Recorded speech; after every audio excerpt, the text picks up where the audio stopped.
In the middle of the biggest protest Egypt has ever seen, a hamburger bar has caught fire. And suddenly everyone's falling over themselves to save it.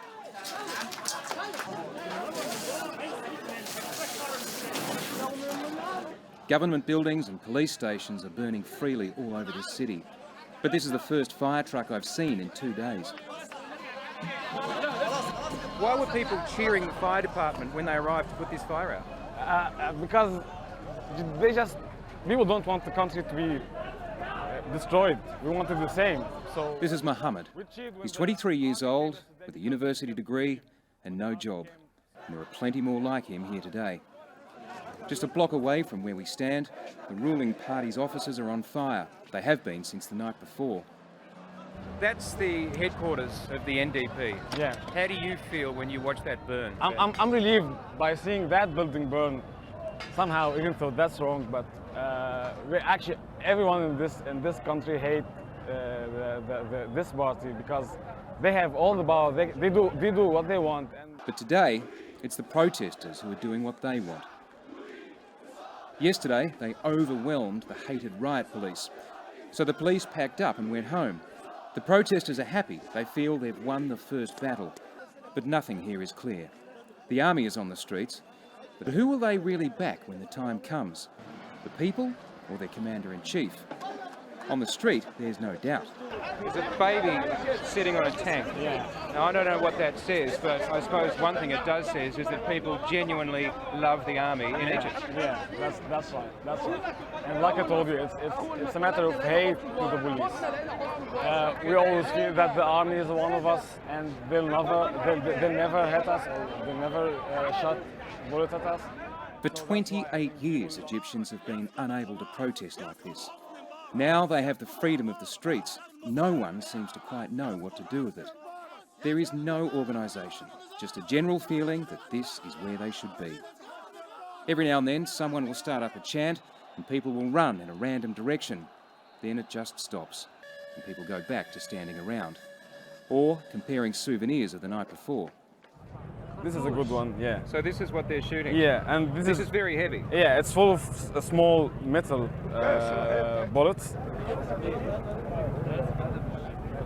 Did you think that you would live in a country where the police would shoot this? No, I never. I know that they will use the gas, but I never thought that they will shoot things like this at us. And that has polarised this protest since it began. In the beginning, it was a plea for a better life and more democracy. And many people would have been happy for Hosni Mubarak simply to say that he wouldn't stand for presidential elections in September. But the violence has changed that. But no one seems to be thinking about what happens here the day after Hosni Mubarak flees the country. Almost no one. What are you doing? We don't want to participate in the mobs. We have a different opinion. So instead, they're cleaning up the square. Letting the regime kick off, it's not in anyone's interest. Why not? Because we will be like Tunisia, a state with no state.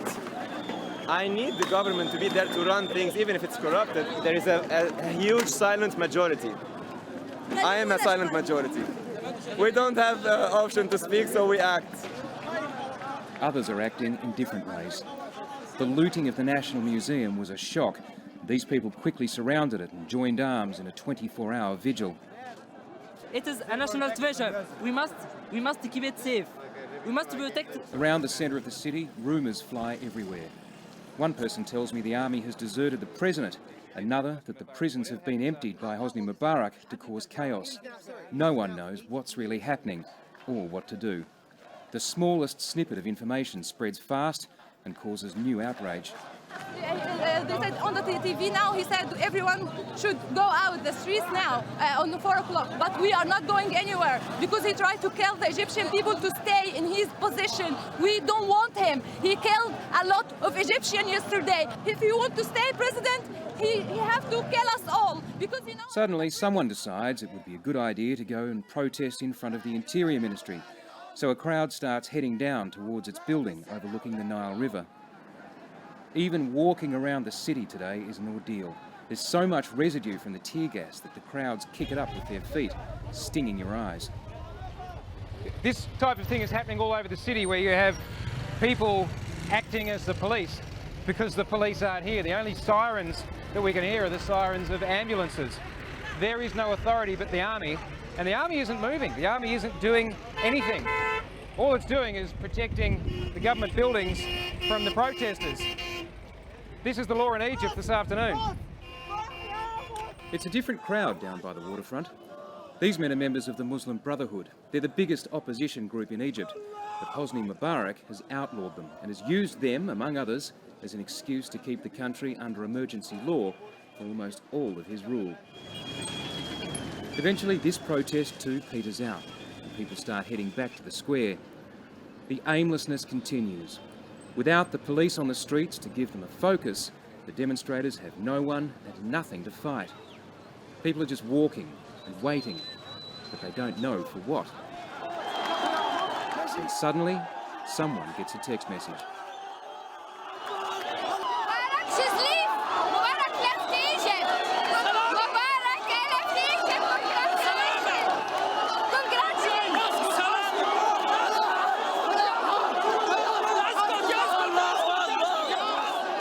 But of course they quickly find out that Hosni Mubarak hasn't gone anywhere.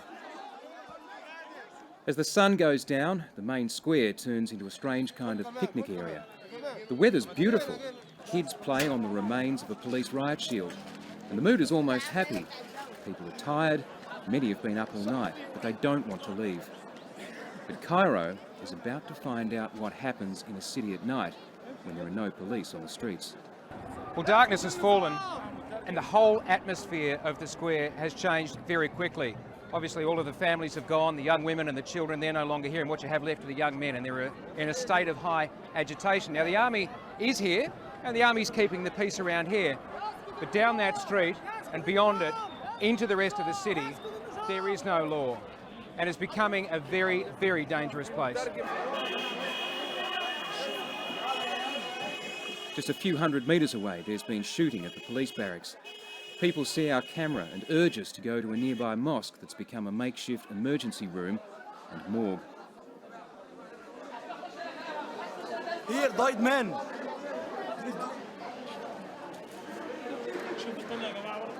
In the neighbourhoods that surround us, looters and thugs are taking control, while the residents are forming vigilante groups to protect themselves. This man has left his family at home, and he's worried, but he's not leaving the square. Mubarak is trying to threaten people, to let them feel that they are not safe, so that we go back to him and beg him to stay. But we are not going to do this. We want him away. It's enough for him to stay for 30 years. At what point do you say we want the police back? No, we don't want the police back because we have suffered from the police. I myself, I was tortured in one of the police centers. I myself. So I don't want them back. Hell with them. We will handle our own things. We will guard our houses. We will keep them safe. And we will fight for our lives, and we will fight for our country, because we love this country, and they don't love it.